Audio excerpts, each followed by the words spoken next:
Nasawi ang 11 taong gulang na batang babae sa Gainesville, Texas matapos magpakamatay dulot ng matinding bullying na nararanasan niya sa paaralan kaugnay sa isyu ng immigration ng kanyang pamilya. Kinilala ang biktima na si Jocelyn Rojo Carranza. Ayon sa kanyang ina na si Marbel Carranza, paulit-ulit umanong tinutukso at tinatakot si Jocelyn ng kanyang mga kaklase na sinasabing ipapatawag ang immigration upang kunin ang kanyang mga magulang at iwan siyang mag-isa. Hindi tinukoy ng ina ang tunay na estado ng immigration ng kanilang pamilya. Samantala, lingid sa kanyang kaalaman na nabubuli ang kanyang anak dahil hindi ito nagpakita ng anumang pagbabago sa ugali. Aniya, isang masiyahin at masiglang bata si Jocelyn at araw-araw nitong sinasabi sa kanya na mahal siya nito. Dagdag pa ng ina, nalaman lamang niya mula sa mga investigador na sumasailalim pala sa counseling sa paaralan ang kanyang anak, 1 o 2 beses sa isang linggo dahil sa kasong bullying.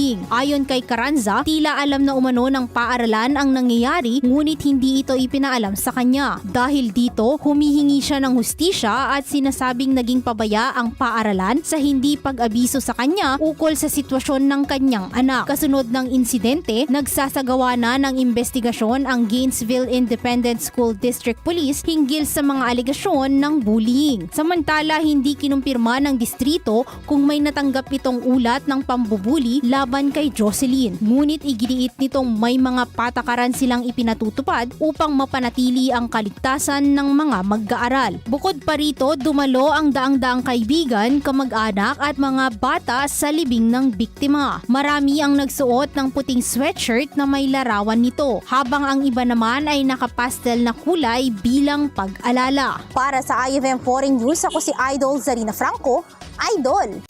IFM News.